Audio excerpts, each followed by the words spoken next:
أوشتنا زلو زير صلاعي بخمين سعرو أنا آحي أستمهرو نابوليون هيل ترجم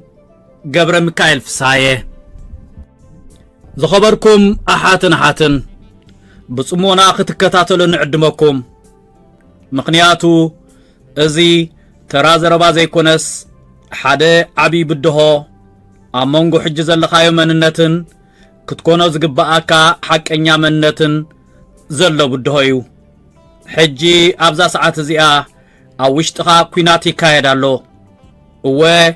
أب قدام زيكونس أوشتخا اتحاكي أزيو دفار حقيو مبزاحتهم سباد دما أب كوينات كم زلو كي تردؤهم بزي سعارو اتزعابي يتصلاعينا أب كبابينا زلو كونتاتا يكونن حلوفنا هنا يكونن اتوم بترطارن نرئيهم سباتونا يكونن اتزعابي يتصلاعيخا اتي لومي ايكوننيو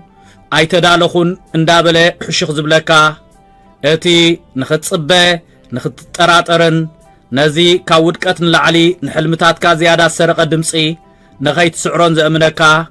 اوشتي امروخا زقالح دمصيو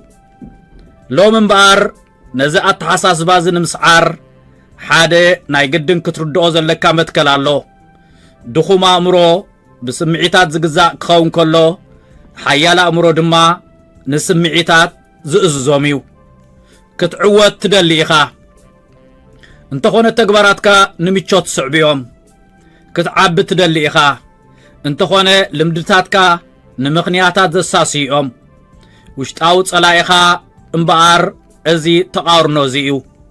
نازي كساب زي سبر كايدما زمص لوط يلن نصرنت قداماي مساريح يخايو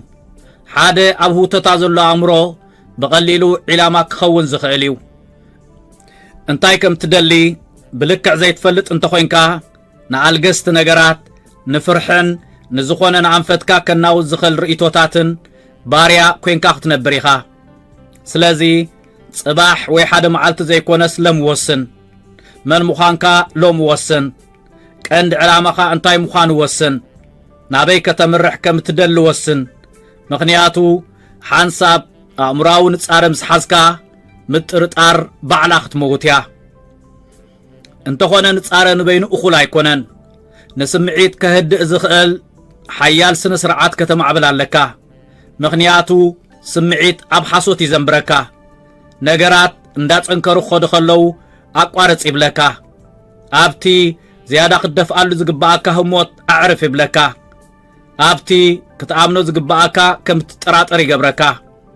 انت سمعካ يدማ كسيرካ ኣለኻ ስነ ስርዓት ሓደ خصاب ስምዓካ ትጽበ ነገር ዘይኮነስ ዋላውን እንዳመረረካ መመሊስካ እትመርጾ ነገር እዩ ብፍላይ ድማ እንዳመረረካ እትመርጾ እዩ ምኽንያቱ ቃንዛ ጸላኢኻ ይኮነን ነፍስ ወከፍ ንምቾት ዘአለኻሉ ግዜ ቃንዛ መምህርካ ይኸውን ኣሎ ንድኻምካ ተአሌልኻ ማለት እዩ ነፍስ ወከፍ ንምቾትነትካ ዝበዳህካሉ ግዜ መሊስካ ትሕይላለኻ ማለት እዩ ነዚ አስተውዕሎ ዕቤት ዋጋ ይሓትት እዩ እዚ ዋጋ ዝ ድማ ዘይምቾትነት እዩ እስከ ነዚ አዕሚቅና ንርአዮ አተሐሳስባኻ መሃንድስ ናይ ሐቀኛ ኹንነትካ እዩ ነፍስ ወከፍ እትወስደ ስጉምቲ በሐሳብ ይዝጅምር ነፍስ ወከፍ ዓወት ነፍስ ወከፍ ውድቀት ነፍስ ወከፍ ውጽኢት ኣብ አእምሮኻ ይጅምር ስለዚ አተሐሳስባኻ ድኹም ተኾይኑ ህይወትካ ድኽመት የንጸባረቕ አተሐሳስባኻ ሓያል ተኾይኑ ድማ ህይወትካ ብርትዕ የንጸባረቕ ምጥርጣር እናሳስኻ ርእሰ ምትእማን ክትጽበይ ትኽእልን ኢኻ ብዛዕባ ፍርሕና ሰበኽካ ትብዓት ክትጽበይ ትኽእልን ኢኻ ኣሉታዊ ሓሳባት ኣብ ዝመጸካ ግዜ ካብ ውሽጥኻ ኣውፂእካ ጉሓፎ ብርግጽነት ተከኣዮ ብእምነት ተከኣዮ ብራእይ ተከኣዮ ምኽንያቱ ንዝኾነ ነገር ብቐጻል እንተሓሲብካዮ ከምኡ ኢኻ ትኸውን እዚ ድማ ናብቲ ኣዝዩ ሓደገኛ ኩናት ዝመርሓና እዩ ዝተመነኻዮ ይትረክብን ተስፋ ዘንበርካሉ ይትረክብን እቲ ዘለኻዮ ኢኻ ትረክብ ንነብስኻ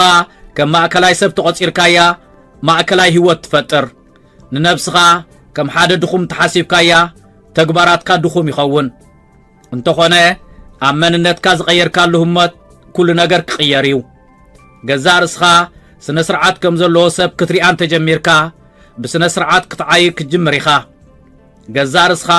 ደው ከብለካ ዝኽእል ከም ዘየለን ተሓሲብካያ ደው ዘብለካ ይክህልን እዩ እዚ ምንቕቓሕ ኣይኮነን እዚ ሕጊ እዩ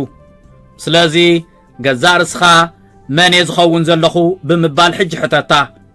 እቲ ዝምነዮ ይኮንኩን እቲ ዝሓስቦ ይኮንኩን እንታይ ደኣ እቲ ብመዓልታዊ ተግባራተይ ዝቆርጾ ዘለኹ ሰብ እየ ውሽጣዊ ጸላእትኻ ብቓላት ዘይኮንስ ብውሳነ እዮም ዝሰዓሩ በቶም መዓልታዊ ዝደጋገሙ ውሳነታት ብመረርቲ ውሳነታት መስዋዕቲ ብዝጠልቡ ውሳነታት ምኽንያቱ እዚ ዋጋ ብርትዐ እዩ ብዙሓት ሰባት ነዚ ይሰምዕዎ እዮም እንተኾነ ኣይትግብርዎን እዮም ናብ ናይ ምቾት ቦታኦም ናብ ናይ መመኽነይታ ናብ ኣልገስቲ ነገራት ድማ ይምለሱ ንስኻ ግን ነዚ እተሳሲ ይኮንካን ምኽንያቱ ነቲ መሪር ሓቂ ድሮ ፈሊጥካ የለኻ ንእሽቶ ህይወት ክትነብር ኣይኮንካን ተፈጢርካ ብፍርሒ ብምጥርጣር ብድኹማት ተሓሳስባ ክትጉባእ ኣይኮንካን ተቐሪጽካ ንዝያዳ ኪኖኡ ዝኸይድ ነገራት ኢኻ ተሃኒጽካ ኣስተውዕል ዕቑር ዓቕሚ ብዘይ ተግባር ትርጉም ኣልቦ እዩ ስለዚ ግዜኻ ጽባሕ ወይ ዳሕራይ ዘይኮነስ ሕጂ እዩ ነቶም መመኽነይታታት ቅተሎም ነቲ ምጥርጣር ኣቕህሞ ነቲ ንድሕሪት ጎቲቱ ዝሕዘካ ዘሎ መንነትካ ኣዕንዎ ከምቲ ክትኮነ እትደልየ ሰብ ኮንካ ድማ ተለዓል ምኽንያቱ እታ ገዛ ርእስኻ ዝሰዓርካላ መዓልቲ ኩሉ ነገር ዝሰዓርካላ መዓልቲ እያ እቲ ሓቀኛ ቃልሲ ምስ ውሽጥኻ እዩ ዝበዝሑ ሰባት ድማ ነዚ ነፍሲ ወከፍ መዓልቲ ብስቕታ ይኸስርዎ እዚ ድማ ኣካላዊ ድኽመት ስለ ዘለዎም ወይ ዕድል ስለ ዘይብሎም ዘይኮነስ ቁፅፅር ኣእምሮኦም ንኻልኦት ስለ ዘረክቡ እዩ ሓደ ነገር ክሰርሑ ሓሊኖም ይትንስኡ እሞ ሓሳባቶም ኣብ መንጎ ይኸድዖም መደብ የውፅኡ እሞ ስምዒታቶም ይጠልሞም ንለውጢ ቃል ይኣትዉ እሞ ኣብቲ ንዓመታት ኣሲሩ ሒዝዎም ዘሎ ተመሳሳሊ ህይወት ይቕጽሉ እዚ ናይ ኣጋጣሚ ዘይኮነስ ዕዮ ናይቶም ከም ፍርሒ ምጥርጣር ስጋኣትን ሓደገኛ ምቾት ናይ ምድንጓይን ዝኣመሰሉ ውሽጣዊ ጸላእትኻ እዩ ኣብ ከምዚ ህሞት ዓለም ንድሕሪት ትጎተካ ዘላ ኮይኑ ይስምዓካ እንተኾነ ዓለም ዘይኮነትስ እቲ ኣብ ውሽጥኻ ዘሎ ሰላሕታዊ ድምፂ እዩ ምስቲ ዕቑር ዓቕምኻ ዝማጎት ዘሎ እቲ ሓንቲ መዓልቲ ጥራይ ክጽበይ ተዳለኹን እንተዘይተዓወትኩኸ ዝብል ድምፂ እዚ ድምፂ እዚ ካብቶም ግዳማዊ መሰናኽላት ንላዕሊ ከቢድ ዋጋ ኣኽፊሉካ እዩ ካብ ትግባረ ከም እትሕንግድ ገይሩካ እዩ ንርእሰ ምትእማንካ ጓሕጒሕዎ እዩ ኣብ መወዳእታ ድማ ነቲ ትሕቲ ክትኮነ ዝግባኣካ ዘለኻዮ ህይወት ንኽትቅበሎ ኣእሚኑካ እዩ እቲ ዝኸፍአ ሓደጋ ናይዚ ድማ ኣብ ሓቂ ትነብር ከም ዘለኻ ኮይኑ ዝስምዓካ ምዃኑ እዩ እንተኾነ እቲ ዝተላማመድካዮ ድኽመት ገዛ ርእሱ ካብ ምድጋም ሓሊፉ ዋላ ሓንቲ ይኮነን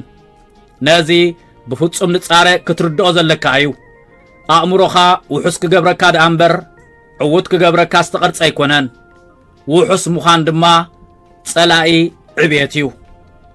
ነፍሲ ወከፍ ናብ ዕብየት ገጽካ ዝገስግስካሉ ህሞት ኣእምሮኻ ተቃውሞ የስምዕ ስነ መጎታዊ ዝመስሉ ምኽንያታት ይፈጥር ሓቂ ዝመስል ፍርሒ የመንጩ ሕጂ ስጉምቲ ንኸይትወስድ ዝዓግቱኻ ዝሓለፉ ውድቀታት የጋማድሕ እዚ ብሃውሪ ዘጋጥም ክስተት ኣይኮነን ሓደ መካኒካዊ መስርሕ እዩ كسعرو خم زلكا تزي تماهركا دما ملؤ هيوتكا نتوم كام مجمرتاون حقنت زينبروم قدلتاتكا እናተ ማዕዘዝካ ክትነብር ኢኻ እቶም ዝሓየሉ ውልቀ ሰባት እቶም ፍርሒ ዘይስምዖም ዘይኮንስ እቶም ከም ንቡር ወሲዶም ናብ ተግባር ዝኣትዉ እዮም እቶም ንስምዒት ካብ ውሳኔ ክፈልዩ ዝኽእሉ እዮም ምኽንያቱ ስምዒት ግዝያዊ ምዃኑን ተግባር መንነት ዝፈጥር ምዃኑን ይርድኡ እዮም ክሳብ ዝብራሃካ ተተጸቢኻ ንውሽጣዊ ጸላኢኻ ሓይሊ ትበልኻ ማለት እዩ ዕጢጢ ከይበልካ ስጉምትን ተወሲድካ ድማ እዚ ሓይሊ እዚ ትጥቀመሉ ለኻ ማለት እዩ ስግግር ድማ ኣብዚ እዩ ዝጅምር ኣብ ምቾት ወይ ክብራሃካ ከሎ ዘይኮነስ ኣብቲ ኣብ ትሕቲ ጸቕጢ ኮይንካ እትወስዶ ብስነ ስርዓት ዝተገዝአ ተግባር ኣብቶም ከም መምኽነይታታት ክቐርቡ ዝኽእሉ ነገራት ተጻዋርነት ኣልቦኹን ምኽንያቱ ነፍሲ ወከፍ ተጻዋርካያ መምኽነይታ ምስ መጻኢኻ እትተኣሳሰር ሰንሰለት እያ ግዜ የብለይን ትብል ኢኻ እንተኾነ ኣብ ኣልገስቲ ነገራት ድማ ሰዓታት ተጥፊ ኢኻ ደኺመ ኣለኹ ትብል ኢኻ እንተኾነ ብዘይካ ነቶም ኣገደስቲ ነገራት ንኻልእ ዝኸውን ፀዓት ኣለካ ሕጂ ልክዕ ግዜ ይኮነን ትብል ኢኻ እንተኾነ ግዜ ሕንበብ ምህላው ሓደ ዓብ ሓቂ ዘንጊዕኻ ኣለኻ እዚኦም መምኽነይታታት ኣይኮኑን እንታይ ደኣ ልምድታት እዮም ልምድታት እንተተደጋጊሞም ድማ መንነት እዮም ዝኾኑ ስለዚ ነዞም ልምድታት እዚኦም ስበሮም ነዚኦም ንምስባር ድማ ዝበዝሑ ሰባት ዘይገብርዎ ምግባር ከድልየካ እዩ ንሱ ድማ ዘይምቹእነት ምምራፅ እዩ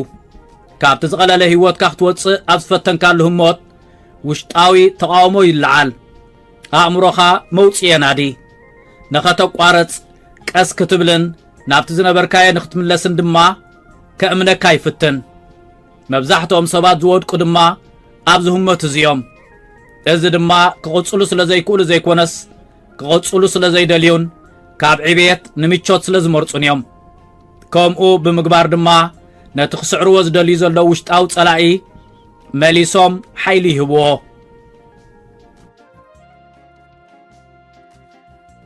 ቃንዛኻ ጸላኢኻ ኣይኮነን እንታይ ደኣ ናብ ዝለዓለ ደረጃ መንነትካ ትስጉም ከም ዘለኻ ዝሕብር ምልክት እዩ ነፍሲ ወከፍ ናይ ቃል ስሞት ነቲ ኣብ ዝለዓለ ደረጃ ምስ በጻሕካ እትሰርሓሉ ስነ ስርዓት ዝቐርጽ ንኣተኩሮኻ ዘብልሕን ንኣእምሮኣዊ ዓቕምኻ ዝሃንጽን እዩ ስለዚ ቃንዛ እንተጸሊእካ ዕብየት ትጸልእ ኣለኻ ማለት እዩ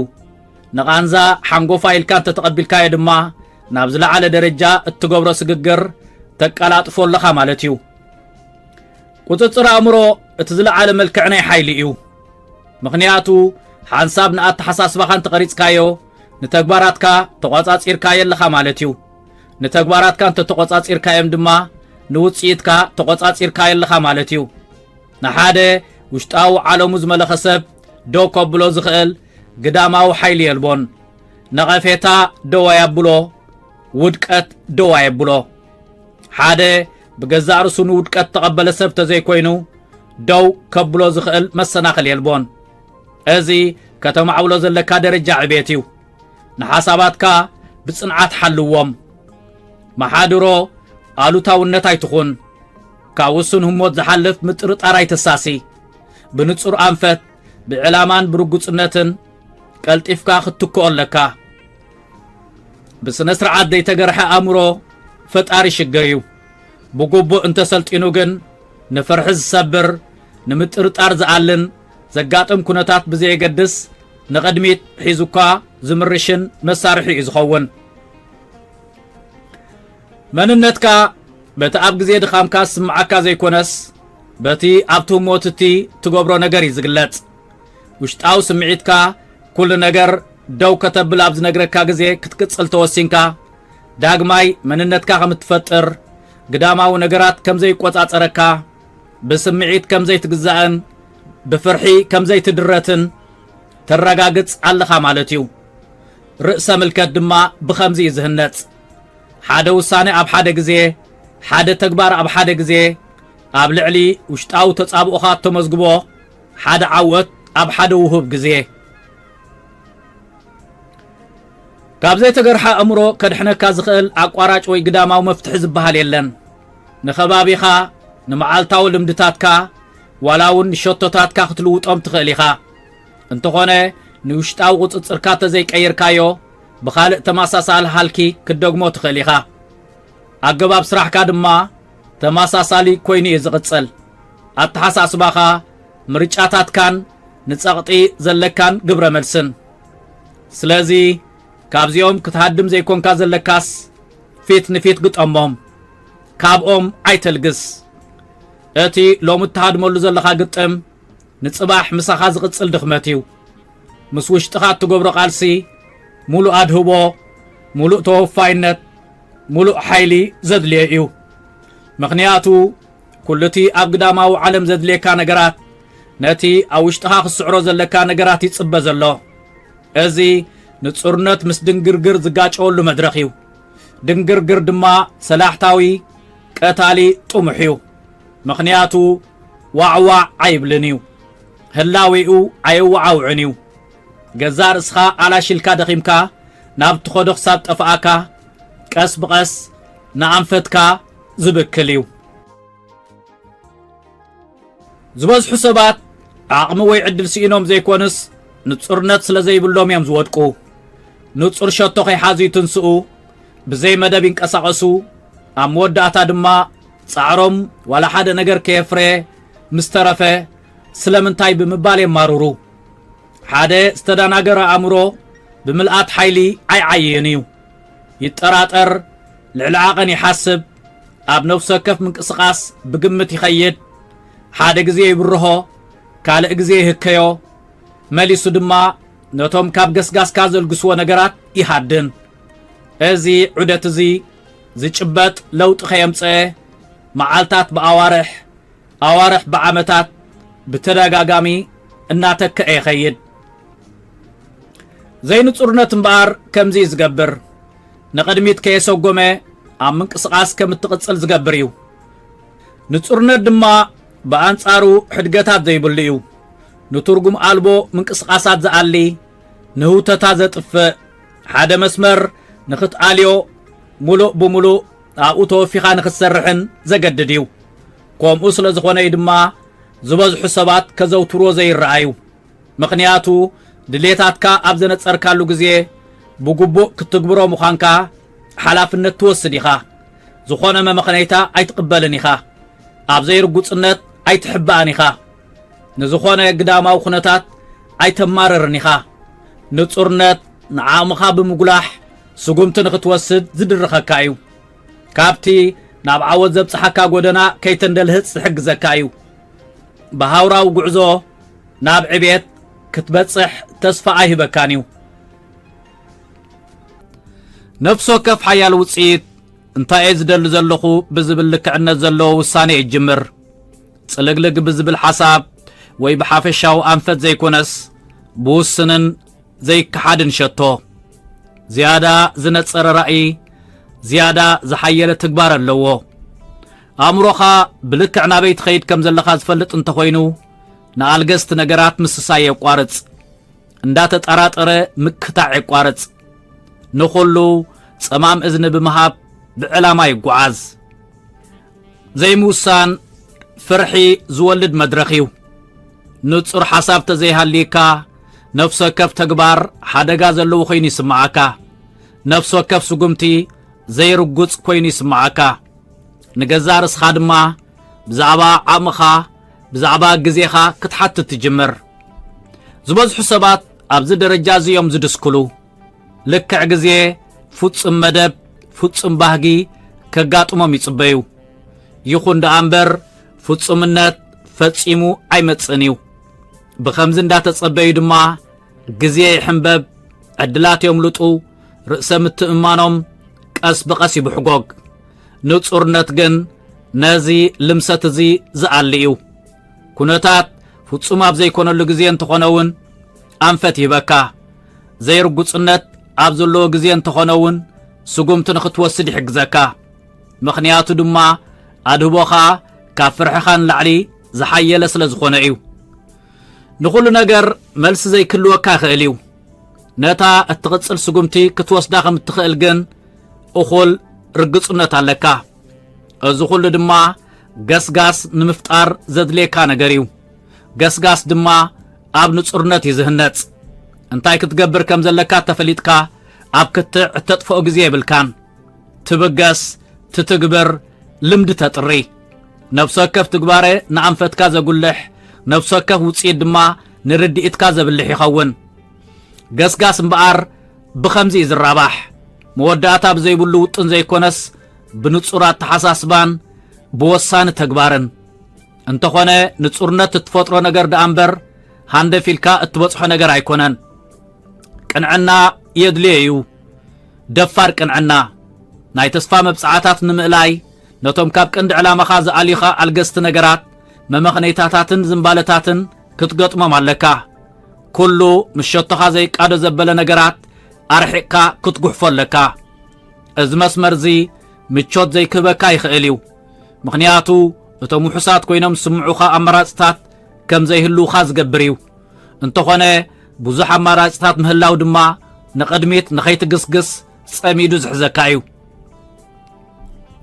ኣብ ሓደ ነገር ምትኳር ንጹርነት እዩ ንኹሉ ነገር ክትሃድንን ኣብ ሓደ ጭቡጥ ነገር ክትበጽሕን ግን ዝከኣል ኣይኮነን ኣብ ነፍሲ ወከፍ ኣተኩረኻ ዝተኸፋፈለሉ ግዜ ሓይልኻ ተቃጥና ኣለኻ ማለት እዩ ነፍሲ ወከፍ ንሸቶኻ ዘየገልግሉ ነገራት ሕራይ ትብል ተኾይንካ ንዓቕምኻ ኣይፋል ትብል ኣለኻ ማለት እዩ ንጹርነት መስዋዕቲ ዝሓትት እዩ ነቲ ኣዝዩ ዘገድሰካ ነገር ንኽትመርጽን ሙሉእ ሓይልኻ ንኸተወፍየሉን ዘገድድ እዩ ዝሓየለ ኣእምሮ ዘለዎም ሰባት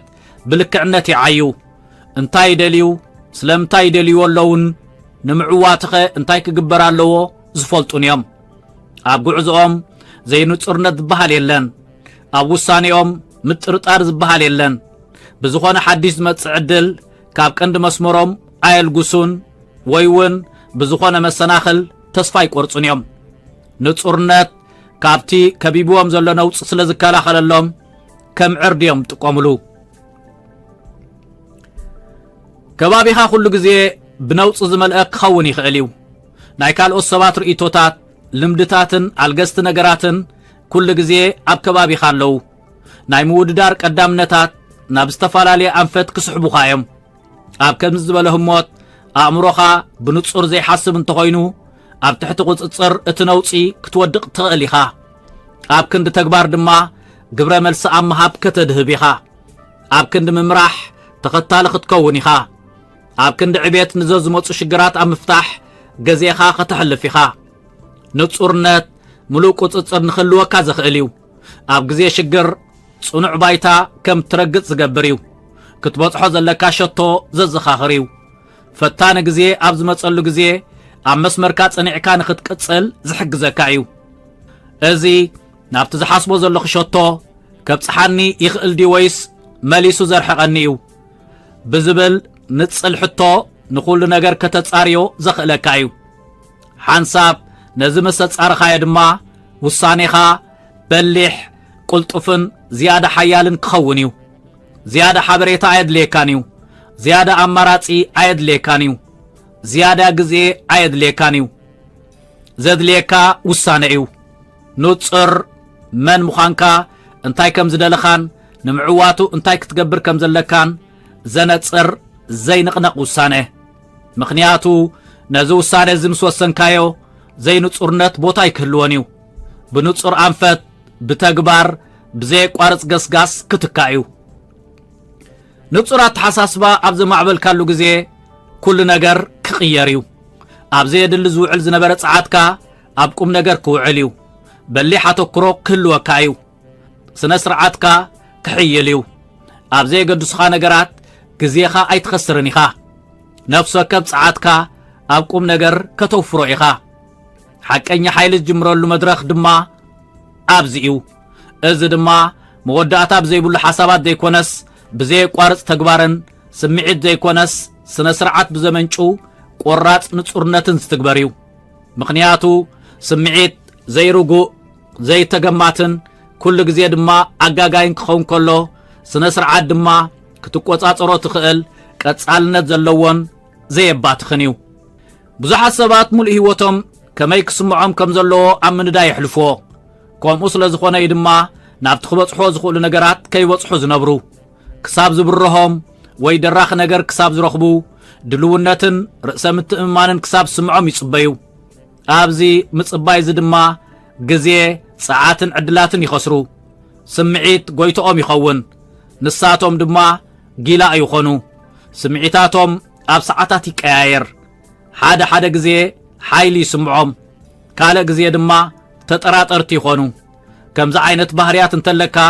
ኣብ ሓደ ህሞት ንኹሉ ነገር ክትከስሮ ድልው ትኸውን ጸኒሕካ ድማ ንዓቕምኻ ኣብ ሕቶ ምልክት ተእትዎ ተግባራትካ ምዝኣታውን ወፃን ባህርያት ዝተኣሳሰረ እንተኾይኑ ድማ ውፅኢትካ ኩሉ ግዜ ተቐያየር እዩ ዝኸውን ኣብ ድኹም መሰረት ጽኑዕ ህይወት ክትሃንጽ ኣይትኽእልን ኢኻ ስምዒት ድማ ብባህሪው ድኹም መሰረት እዩ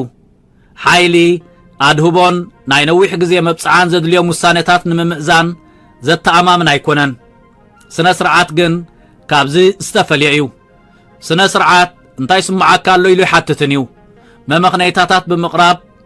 ኣይደራደርን እዩ ነገራት ኣብ ዝኸፍኡሉ ግዜ ቀስ ዝብል ኣይኮነን ኣብ ውሳነ ደኣ እምበር ኣብ ስምዒት መሰረት ገይሩ ኣይሰርሕን እዩ ዊንታ ዘይኮነስ መለክዕ ወይ ከዓ ሕጊ እዩ ዝኽተል ስነ ስርዓት ተሃኒጽካ ዝኾነት ተወሳኺ መተባብዒ ኣየድልየካን እዩ ኣብ ግዳማዊ ረቑሓይታት ምሙርካስ ኣየድልየካን እዩ ትትግብር ምኽንያቱ ደስ ስለ ዝበለካ ዘይኮነስ ክትግብር ወሲንካ ኢኻ እዚ ዝበዝሑ ሰባት ሳቐይሉ መድረኽ እዩ ምኽንያቱ ብምቾት ዝተወለፉ እዮም ገስጋስ ብዘይ ጸቕጢ ውፅኢት ብዘይ መስዋእቲ ዕቤት ብዘይ ድኻም ድማ ይጽበዩ እንተኾነ ስነ ስርዓት ብኣንጻር እዩ ዝጠልብ ኣብ ከቢድ እዋን ንቕድሚት ክትስጉም ኣብ ግዜ ድኻም ኣለኹ ክትብል ውሽጥኻ ኩሉ ነገር ኣቋርጽ ክብለካ ከሎ ክትቅጽል ዝጠልብ እዩ እዚ ቀሊል ማለት ኣይኮነን ቀሊል ክኸውን እትጽበዮ እውን ኣይኮነን ነቶም ብኣፍ ጥራይ ዝዛረቡ ካብቶም ብተግባር ዝቕየሩ ዝፈልዮም ድማ እቲ ክብዶት እዩ ነፍሲ ወከፍ ካብ ስምዒት ንዲስፕሊን ዝመረጽካሉ ግዜ መንነትካ ትሐይል ኣለኻ ገዛእ ርእስኻ ሙሉእ ቁጽጽር ከም ዘለካ ንግዜያዊ ስምዒታት ጊላ ከም ዘይኮንካ መዐቀኒታትካ ካብቶም መምኽነይታታት ዝለዓሉ ምዃኖም ተረጋግጽ ኣለኻ ማለት እዩ እዚ ምድጋም እዚ ድማ ካብ ቃላት ዝምንጩ ዘይኮነስ ካብ ጭቡጥ ተግባር ዝምንጩን ርእሰ ምትእምማን ዝሃንጽን እዩ ገዛእ ርእስኻ ክትኣምን ክትጅምር ኢኻ ምኽንያቱ ዝተሰምዐ ስምዒት ዝሰማዓካ ብዘየገድስ ዕዮኻ ክትቅጽል ምዃንካ ትፈልጥ ኢኻ ብኻልእ መዳይ ድማ ነፍሲ ወከፍ ካብ ስነ ስርዓት ንስምዒት ኣብ ዝመረጽካሉ ግዜ እዚ እምነት እዚ ድኹም ምዃኑ ቃላትካ ኣገደስቲ ከም ዘይኮኑ መብጽዓታትካ ተቐያየርቲ ምዃኖም ሸቶታትካ ኣማራጭታት ከም ዘለዎም ንነብስኻ ትነግራ ኣለኻ ማለት እዩ እዚ ውሽጣዊ መልእኽቲ እዚ ምስ ግዜ ይውህለል እሞ ገዛእ ርእስኻ ብኸመይ ክትሪኣ ከም ዘለካ የማእዝነካ ብዛዕባ ገዛእ ርእስኻ ዘለካ ረኣያ ድኹም ተኾይኑ ድማ ተግባራትካ ነቲ ድኽመት ንሱ እዩ ዝኽተል ስነ ስርዓት ማለት ፍጹም ምዃን ማለት ዘይኮነስ ምርጋጽ ቀጻልነት ማለት እዩ ዋላ ኣብ ዘይምቹእ ኩነታት ዋላ ኣብ ዘይከኣል ኮይኑ ኣብ ስምዓካ ግዜ ክግበር ዘለዎ ነገራት ምግባር ማለት እዩ መዓልታዊ በኣድ መዓነት ዘይክትሰርሕ ትኽእል ኢኻ ይኹን ደኣ እምበር መዓልታዊ ኣብ ስራሕ ክትህሉ ኣለካ መዓልታዊ ንቕድሚት ክትግስግስ ኣለካ ከስርሑኻ ዝቐመጥካዮም መምርሒታት ወይ ከዓ መዐቀኒታት ኣጽኒዕካ ክትክተል ኣለካ ኣብ መወዳእታ ኣብዚ ዘሎ ሓይሊ ክትርዳእ ኣለካ ብስነ ስርዓት ዝደጋገሙ ንኣሽቱ ተግባራት ገዚፍ ውፅኢት ዝፈጥሩ እዮም ንዓወትካ ዝውስኖ ኣብ ሓደ ህሞት እትገብሮ ጽዑቕ ስራሕ ዘይኮነስ ምስ ግዜ እትሃንጾ ቀጻልነት ባህርኻ እዩ ስምዒት ንሓደ መዓልቲ ምናልባት እውን ንሶምን ከሰነየካ ይኽእል እዩ ስነ ስርዓት ግን ንዕድመ ልክዕ ምሳኻ ዝነብር እዩ እቲ ፍልልይ ድማ ንሱ እዩ ዝኾነ ስምዒት ዘይስምዓካ መዓልታት ኣሎ ዝዕንቅጽ እምበር ዘተባብዕ ዘይብሉ ዘብህግ ዘይብሉ ዝድርኽ ዘይብሉ እዞም መዓልታት እዚኦም እቶም ዝያዳ ዘገድሱ መዓልታት እዮም ምኽንያቱ ኣብዚ ህሞት እዚ ስጉምቲ እንተወሲድካ ኣብ ስምዒት ዘይኮነስ ኣብ መትከል ተመርኪስካ ተዓይል ኣለኻ መብጽዓኻ ሓቂ ምዃኑ ተረጋግጽ ኣለኻ ማለት እዩ كل سب كبره خلو يسرحيو وحداد دما ولا حد سمعت أبزي بلو جزي يسرحو كانزا كسمعك يخليو دخام كسمعك يخليو سنة سرعات اردخاز خون دما أبز جزي يزيو ننوصي يقاردلكا نقدميت كتمرش حجزكا سمعتكا جزياوي تكباراتكا دما قوام وصيد زلوم مخانوم انتو قاريسكا عبيت تدناغوي انت قصيلكا عبيتكا تقالاطف مهلاوكا يزخاخركا سنة سرعات حارنت فتر مخانو دما كترداء كتقلالكا ابتي مجمريا هموت كينوتي وحس اللاوي خان مدفعن كتصالنت معك انيتات وي ممرحيتات نمرقاصن قرصي وي قطعي كتكتل سلازقددكا درات مسيلو خرايكا يخليو انت هنا دحر غزي اب لعل صعاتكا اب لعل غزيخا اب لعل وصيتكا قصصر زهانصيو بزي سنه سرعات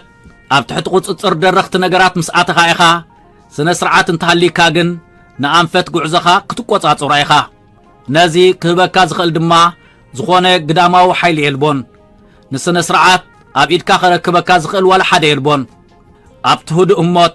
ابتم زخونه زيريا مسانتات ابتم زخونه غنعو زخونه افلطو زخونه قلطف وصيت اب زيبل غزي اتفصمم تغبارات زهنصيو از دما سب كريالكا زيكونس نولقاو ربحا امچوت زيكونس اب غزي صقطي حقنيا صنعات اتمعبللو مدرخيو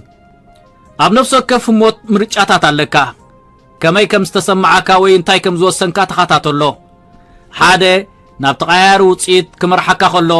እትኻልእ ድማ ናብ ጽንዓት ክመርሐካ እዩ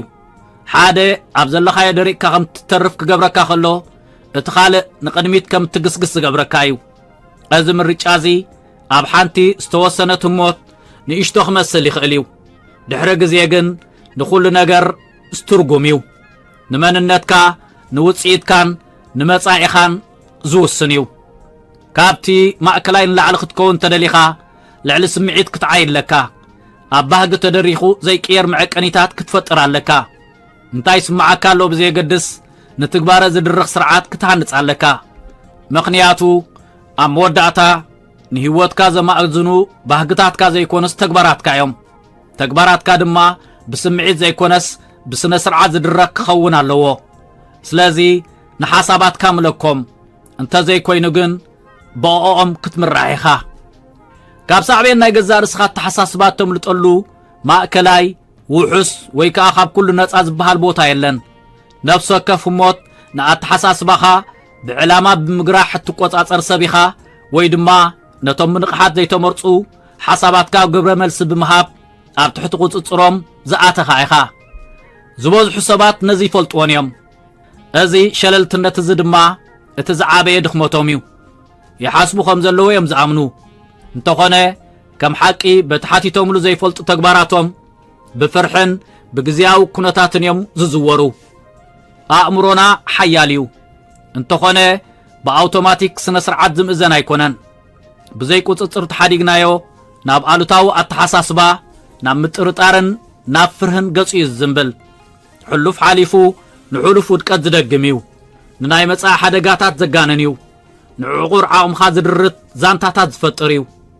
እዚ ድማ ኣቕሚ የብልካን ማለት ዘይኮነስ ኣንፈት ዘይብሉ ኣእምሮ ኣብ ምክልኻል ዘድሃበ ስለ ዝኾነ እዩ ንህላዊኻ ብምንኣስ ኣብ ውሑስ ቦታ ከምብረካ ዝደሊ እዩ ነዚ ተፈቒድካሉ ድማ ኣብ ከተምልጠሉ ዘይትኽእል ቤት ማእሰርቲ ከምብረካ ዝኽእል እዩ ነፍሲ ወከፍ እተሳስዮ ሓሳባት ናቱ ሚዛን ኣለዎ ንኣረኣያኻ ዘማእዝን ንውሳኔኻ ጸሉን ኣብ መወዳእታ ድማ ንተግባራትካ ዝትርጉምን እዩ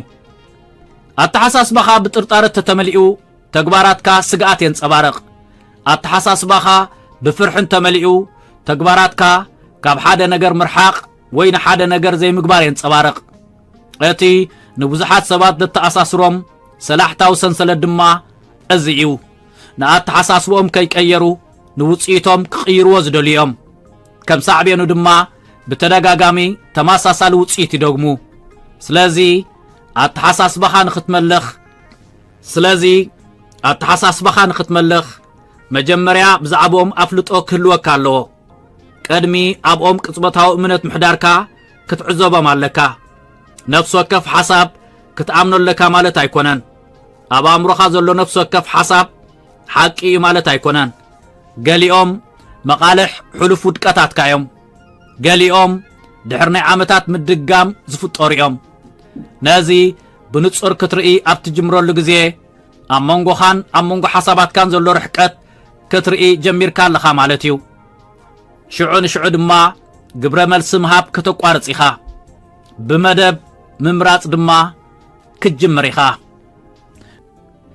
ቁፅጽር ኣብ መንጎ ደው ኢልካ ብምሕሳብ እዩ ዝጅመር ኣሉታዊ ኣተሓሳስባ ናብ ኣእምሮኻ ኣብ ዝኣተወሉ ህሞት ናይ ግድን ክትብድሆ ኣለካ ሱር ክሰድድ ክትፈቕደሉ የብልካን ንኸዓቢ ግዜ ክትህቦ የብልካን ካብ ኣእምሮኻ ሓጊሒካ ውፅኣዮ ብኻልእ ምስ ዕላማኻ ሳነ ሓያል ኣተሓሳስባ ድማ ትካኣዮ እዚ ዘይምቕባል ዘይኮነ ኣንፈት ምንጻር እዩ ንሓቂ ኣይኮንካን ትኽሕድ ዘለኻ እንታይ ደኣ ኣብ ክንዲ ንተግባር ዘልምስ ንተግባር ዘተባብዕ ኣረኣያ ኢኻ ትመርእ ዘለኻ እቲ መፍትሕ ድማ ቀጻልነት ምርግጋጽ እዩ ከምቲ ሓንቲ ኣሉታዊ ኣተሓሳስባ ንህይወትካ ዘይትዕንዎ ሓንቲ ንጽልእወታዊ ኣተሓሳስባ ድማ ንህይወትካ ኣይትቕይሮን እያ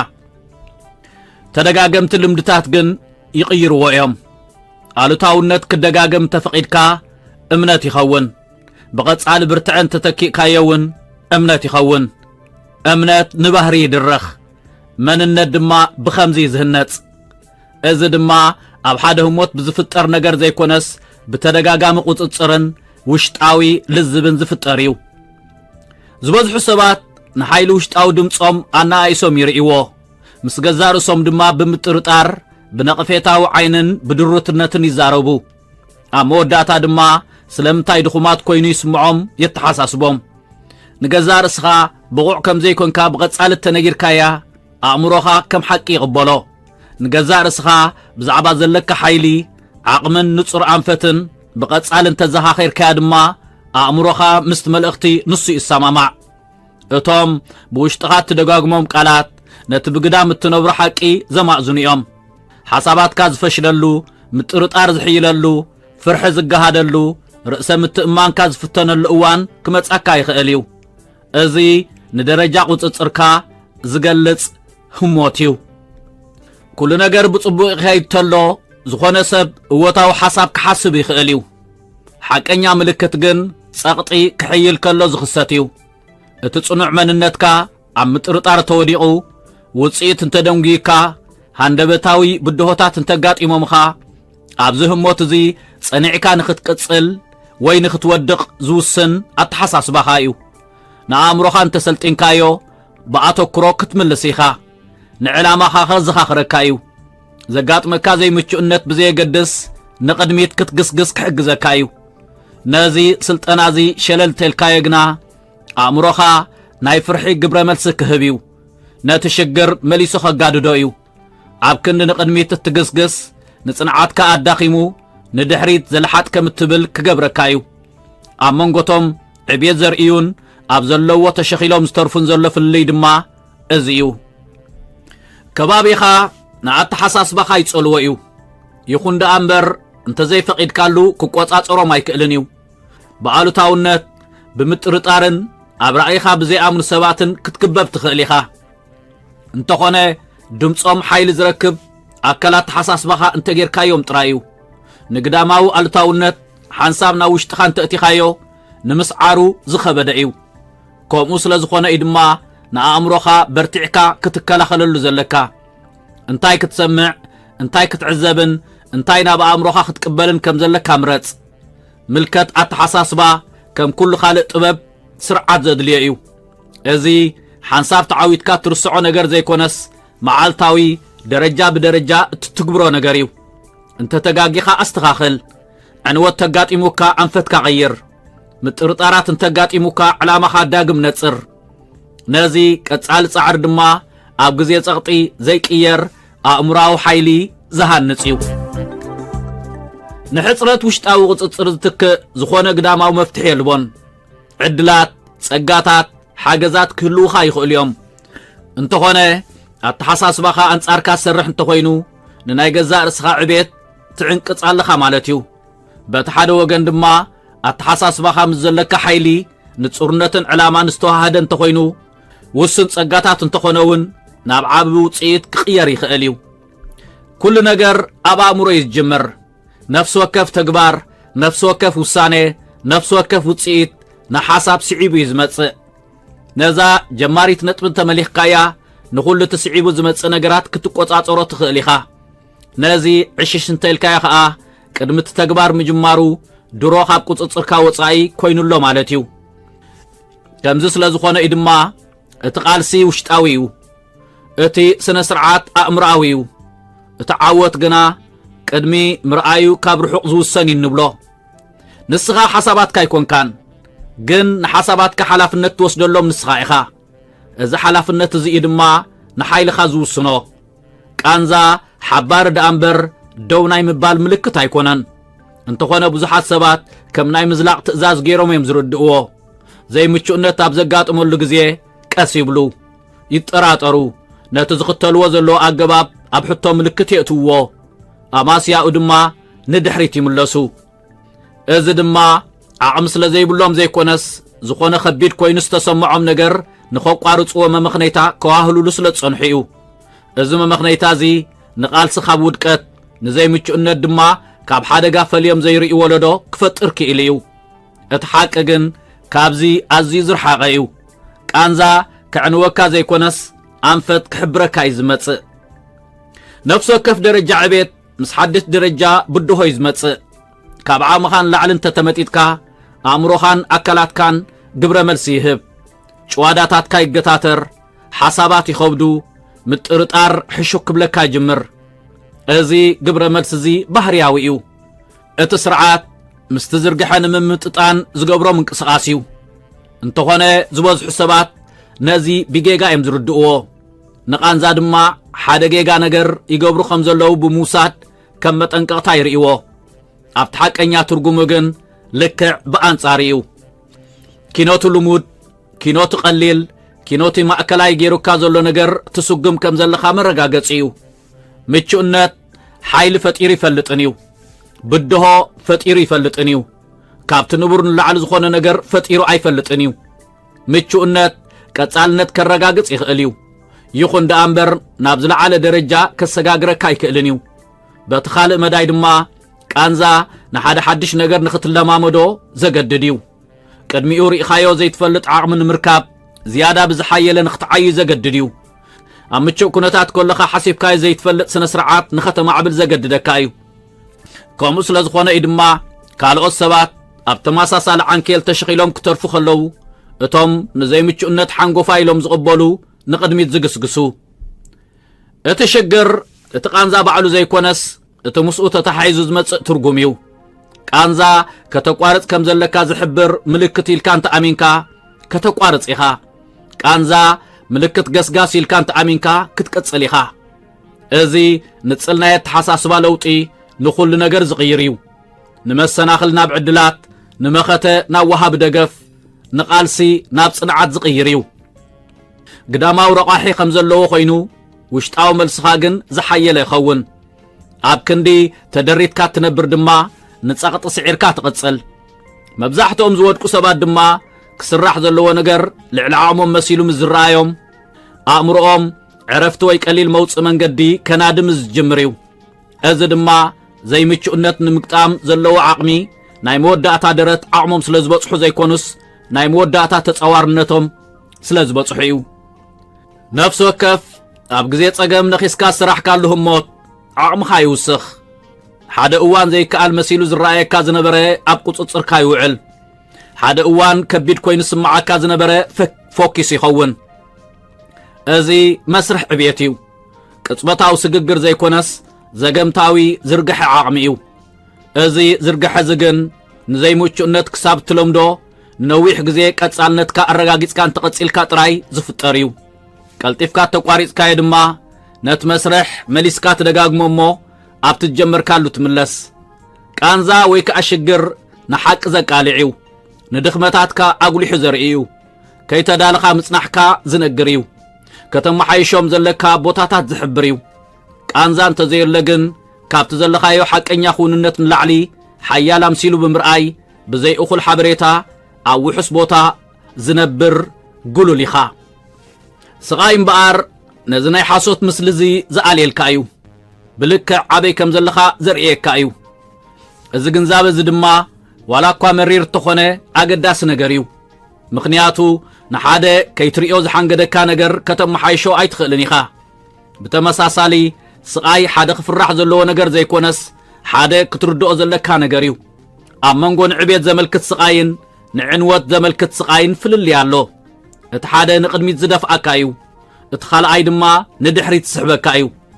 ኣብ መንጎ ክልቲኦም ዘሎ ፍልልይ ክትፈልጥ ምኽኣል ድማ ኣካል ምልከት እዩ ብኣንጻሩ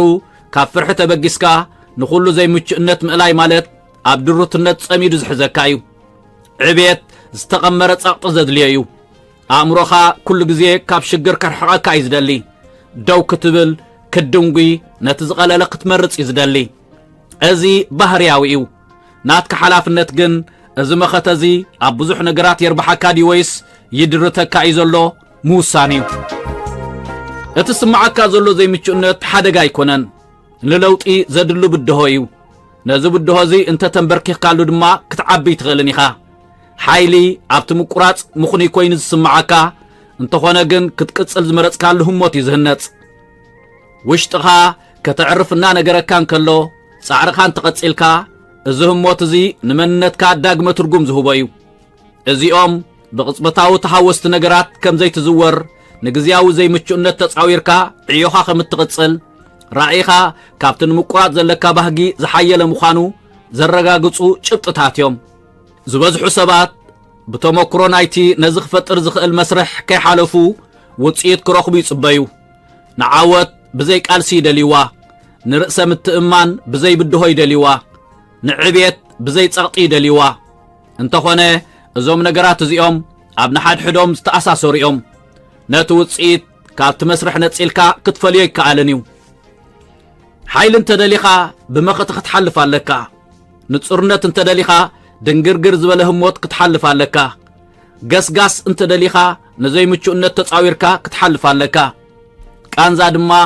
ኣካል ናይ ዝመስርሕ እዚ ደኣ እምበር ናይ ዓወት መሰናኽል ኣይኮነን ሓደ ባእታናቱ እዩ ነዚ ግዜ ከይወሰድካ እንተተቐቢልካዮ ቀልጢፍካ ንቕድሚት ክትግስግስ ኢኻ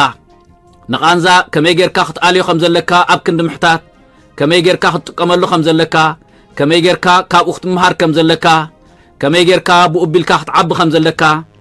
ከመይ ገይሩ ሓያል ሰብ ኣብ ምግባር ክሕግዘካ ከም ዘለዎ ክትሓትት ጀምር እንታይ ዓይነት ኣንፈት ትመርጥ ብዘየገድስ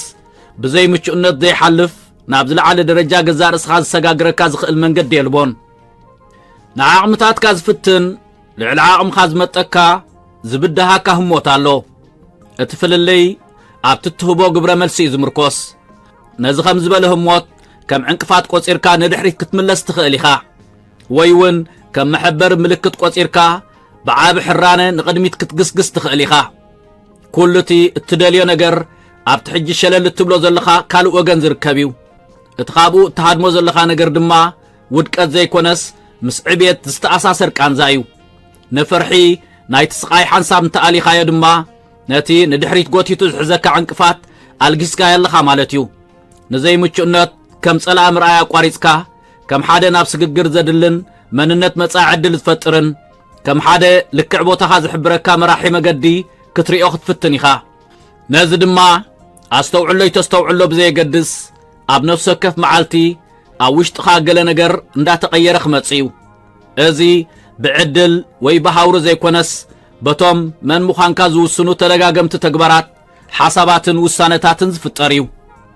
ዝበዝሑ ሰባት ኣብ መንነቶም ዝኾነ ለውጢ ከይረኣዩ ንውፅኢቶም ክቕይርዎ ይፍትኑ ከምኡ ስለ ዝኾነ እዩ ድማ ዕቤቶም ንነዊሕ ግዜ ክጸንሕ ዘይክእል ንሸቶታት ይሃድምዎ እዮም እንተኾነ እቲ ናይ ቀደም መንነቶም ሒዞምዎ እዮም ዝቕጽሉ ዝተፈልየ ህይወት ይደልዩ እዮም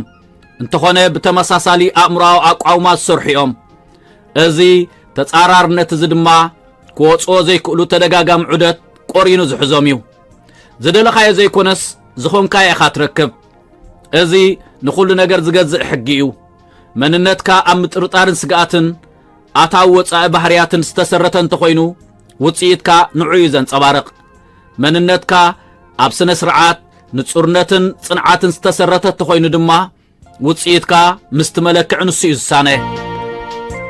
እትደለይ ነገር ብዘረባ ዘይኮነስ ብቐጻሊ ባህርያትካ ክትረጋግጸለካ መንነትካ ምሳኻ ሒዝካዮ ትውለድን ዘይቀየር ነገር ዘይኮነስ ምስ ግዜ እትሃንጾ ነገር እዩ ኩሉ ግዜ ከይትረዳእካ ነፍስ ወከፍ ተመክሮ ነፍስ ወከፍ እምነት ነፍስ ወከፍ ዝደጋገም ተግባር ነቲ ሕጂ ዘለካ ምስሊ ኣበርክቶ ዝገበረ እዩ ኣብ ዝሓለፈ ህይወትካ ወዲቕካ ተነርካ መንነት ናይ ሓደ ኣብ ቃልሲ ዘሎ ሰብ ተላቢስካ ነርካ ማለት እዩ ካብቲ ውሕስ ቦታ ክትወፅእ እንተ ዘይፈቲንካ መንነት ናይ ሓደ ሰነፍ ተቐቢልካ ኣለኻ ማለት እዩ እዞም ደረጃታት እዚኦም ውሽጣዊ ሓቅታት ክኾኑ ይኽእሉ እዮም እንተኾነ ቁንዓት ስለ ዝኾነ ዘይኮነስ ስለ ዝደጋገሙ እዩ እቲ ሓደጋ ድማ ኣብቲ ተመክሮ ባዕሉ ዘይኮነስ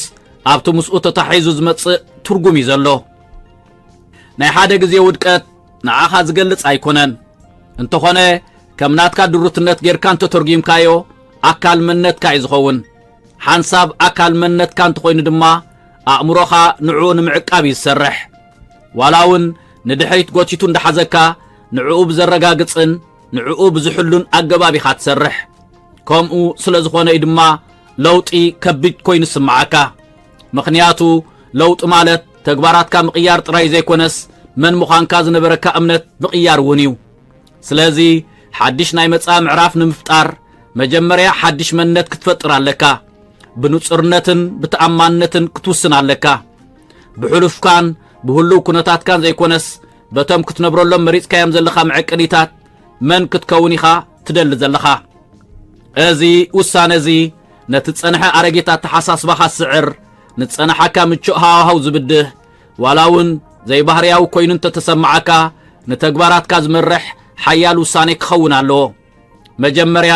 እዚ ዘይንብር ኮይኑ ክስምዓካ እዩ ከም ሓደ ብስነ ስርዓት ዝቕየድ ሰብ ኮይንካ ክትሰርሕ ተጀሚርካ ኣእምሮኻ ተቃውሞ ከርኢ ይኽእል እዩ ብርእሰ ምትእማን ክትሓስብ ተጀሚርካ ምጥርጣር ንድሕሪት ክጎተካ ክፍትን እዩ እዚ ኣብ መንጎ ሓቀኛ መንነትካን ባህግኻን ዘሎ ህልው ሃጓፍ ወይ ፍልሊ እዩ ዝበዝሑ ሰባት ድማ ዘይምቹእ ኮይኑ ስለ ስምዖምን ዘይንሶም መሲሎም ስለ ዝረኣዮምን ኣብዚ መድረኽ እዚኦም ዘዝልቑ እንተኾነ እቲ ልክዕ ስግግር ጅመረሉ ኣብዚ መድረኽ እዚ እዩ ዘይንስኻ ዘይኮንካ ክትመስል ዘለካስ ልምምድ ኢኻ ትገብር ዘለኻ ብዝደጋገም ተገባር ኣቢልካ ሓድሽ ሕጊ ኢኻ ተተኣታቱ ዘለኻ ነፍሲ ወከፍ ምስ እትደልዮ መንነት ሳነ ተግባር ዝፈጸምካሉ ግዜ ነቲ ኣረጊት መንነትካ ተዳኽመለኻ ማለት እዩ ነፍሲ ወከፍ ካብ ምቹእነት ንስነ ስርዓት ዝመረፅካሉ ግዜ ነቲ ሓድሽ መንነትካ ትሐይለለኻ ማለት እዩ እዚ መስርሕ እዚ ብቕፅበት ዝመጽእ ኣይኮነን እንተኾነ ጸኒዕካ እንተቐጺልካ ዘይተርፍ ነገር እዩ ልምድታትካ መረጋገፂ መንነትካ እዮም እቲ መዓልታዊ እትገብሮ ነቲ መን ምዃንካ እተኣምኖ ዘንጸባሪቕ እዩ ንገዛ ርእስኻ ከም ሓደ ካብ ከቢድ ነገራት ዝሃድም ሰብ ጌርካ እንተሪኢኻያ ልምድታትካ ንዑ እዮም ዝድግፉ ንገዛ ርእስኻ ከም ሓደ ንነገራት ብዕቱብ ዝፍጽም ጌርካ እንተሪኢኻያ ልምድታትካ ነቲ ተወፋይነት ንሱ እዮም ዘንጸባርቑ ከምዚ ስለ ዝኾነ እዩ ድማ ኣብ ሸቶ ጥራይ ኣድሂብካ ምስራሕ እኹል ክኸውን ዘይክእል ሸቶ ኣንፈት ክሕብር ከሎ መንነትካ ድማ ነቲ ዕዮ ዝውስን እዩ ስለዚ ደረጃኻ ንግዚኡ ወይ ንሒደት መዓልታት ዘይኮነስ ብቋሙነት ከተበርኾ ኣለካ እንታይ ዓይነት ሰብ ምዃንካን ካብዚ ደረጃ እዚ ንታሕትን ከይትዓይን ወስን ሓቀኛ ዓቕሚ ኣብዚ ደረጃ እዩ ዝዓቢ እዚ ብሃንደበት ብዝኽሰቱ መተባባዕቲ ዘይኮነስ ምስቲ ልዑል ደረጃ ሳነ ቀጻልነት ብዘለዎ ባህሪ ዝምዕብል እዩ መለክዒታትካ ወይ ከዓ ደረጃኻ እንተዓብዩ ተግባራትካ ምስኡ እዩ ዝልወጥ ተግባራት ተተለዊጡ ድማ ውፅኢት ይስዕብ ከባቢ ሓደ ካብቶም ተራ ፃወቱ እዩ ይኹን ደኣ እምበር ባዕልኻ ተዘይፈቒድካሉ ንዓኻ ዝገልጽ ኣይኮነን ንእሽቶ ኣተሓሳስባ ብዘለዎም ዓበይቲ ሽግራት ብዘይፈትሑ ንራእይኻ ክርድኡ ብዘይክእሉ ሰባት ክትክበብ ትኽእል ኢኻ ይኹን ደኣ እምበር መንነቶም ናትካ መንነት ክኸውን የብሉን ብውሽጥኻ ክትቅበሎም ዘለካ ነገራት ናይ ምምራጽ ንዓቕምኻ ዝድርቱ እምነታት ናይ ምንጻግን ብኻልእ ንዓቕምኻ ዝሐየሉ እምነታት ናይ ምትካኣን ዓቕሚ ኣለካ እዚ ምርጫ እዚ ነቶም ዝዓብዩ ካብቶም ኣብ ዝጀመርዎ ተሸኺሎም ዝተርፉ ዝፈልዮም እዩ ምድግጋም መካኒካዊ ሓይሊ መንነት እዩ ንሓደ ሓሳብ ዝያዳ እንተደጋጊምካዮ زيادة تأمنو نحادة تكبار زيادة تدقاقيم كايو زيادة أوتوماتيك يخون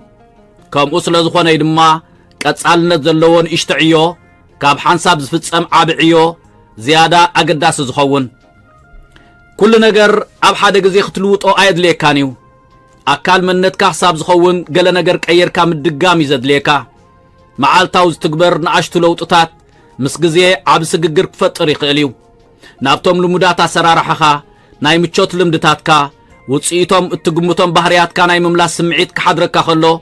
نابز صنح لمدتاتكا ناي مملاس بهجي يفتاتنكايو ازي نبر هيواتيو مننت بزي مختي قيرنيو انت خونه اب نفسك كف استفلي اجباب زمرت كالهم موت كاب تقدميو زنبركا هيوت زياده اندار حقات كيد كلخا نابتخت كونه زغباكا دما زياده اندار قربكات مصالخا مالتيو ناي مصاي عጫኻ ኣብ ግዳማያን ኩነታት ድምርከት ዘይኮነስ ኣመነት ካስ ተጻሕፈዩ በቶም እትቅበሎም ኩነታት እትደጋግሞም ተግባራትን እትኽተሎም እምነታትን ዝምእዘኒው ነዚኦም ቀይሮም እሞ ኩሉ ነገር ድማ ምስኦም ክቅየር ክጅምሪው ብስራት ነፍቀርት ንባብ መጽሐፍቲ ኤርትራውያን ኣወጻኣ ሃገር ኣበይ ክንረክብ ንኽእል ኢልኩም እትሽገሩ ሰባት ውሕዳት ኣይኮንኩምን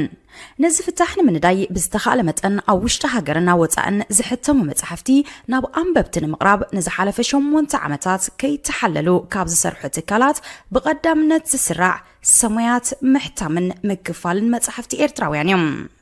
ኣብ መርበብ ሓበሬታ ሰማያት.com ናብ ኣሜሪካ ካናዳን ሃገራት ኤውሮጳን ዝላኹ ልዕሊ 450 ዓይነት መጽሐፍቲ ብኣሽሓት ቅድሓት ይርከቦም ሰማያት መሸጣ መጽሐፍቲ መበቆላውያን መጽሐፍቲ ብናይ ትርጉም መጽሐፍቲ ተዋሒጦም ከይተርፉ ዘይተኣደነ ጻዕሪ የካይድ መርኣያ ናይ ዝኸኣ ታሪኽ ህይወት ሓርበኛ ቦና ወልደ ኣብ ወልደ ማርያም ትኮ ይሕደጎ ኪዳነ ክፍሉ ዓብደል ቃድር ከቢረ ሼኽ ኢብራሂም ሱልጣን ዶክተር ፍጹም ገብረ ስላሴ ጠበቃ ጸጋይ ኢያሱ አዝማች በርሀ ገብረ ኺዳን ብላታ ካሕሳይ ማሉ ጀነራል አማን ዓንዶም ብርሃን ኣብ ጸልማት ወዘተ ዝኣመሰሉ ልዕሊ 35 መበቆላውያን መጽሐፍቲ ሕቲሙ ኣብ ምክፍፋል ይርከባሎም ሰማያት መሸጣ መጽሐፍቲ ዝርግሐ መጽሐፍትን ምድንፋዕ ንቕሓት ኤርትራውያን ክብን ምባልን ንኤርትራውያን ጸሐፍትን ደረስትን ምትባዕን ኣብ መላእ ዓለም ምስ ዝርከቡ ኣብ ምሻጥን ምክፍፋልን መጽሐፍቲ ኤርትራውያን ዝነጥፉ ውልቀ ሰባትን ትካላትን ተረዳዲኡ እናሰርሐ ንዕብየት ስነ ጽሑፍ ሃገርና መሪሕ ተራ ምጽዋት ይርከብ ናይ ቅድምን ሓድሽ መጽሐፍትን ምርካብ ምርጫኹም ኣብ ሕብራት መንግስታት ኣሜሪካ ንዝመደበሩ ሰማያት መሸጣ መጽሐፍቲ ይኹን ምርጫኹም ዘዳለኹም መበቆላው ጽሑፋት ብመልክዕ መጽሐፍ ናብ ኣንበብትን ምቕራብ ሰማያት ምሕታምን መክፋልን መጽሐፍትኹም ብዝደለኹም ዓይነት ወረቐትን ገበርን ብርትዓዋ ጋሕቲሙ ከረክበኩም ይኽእል ማኣስ ዝጥራሕ ጽሑፍኩም ክኢላ ቋንቋ ክሓልፎ ሓገዝ ኣርትዖትን ንድፊ ገበርን ዝሰርሑልኩም ክኢላታት ኣብ ምርኻቡን ሓገዝ ክንገብር ንኽእል ብጽሑና ብስራሕና ክትዓግቡ ኢኹም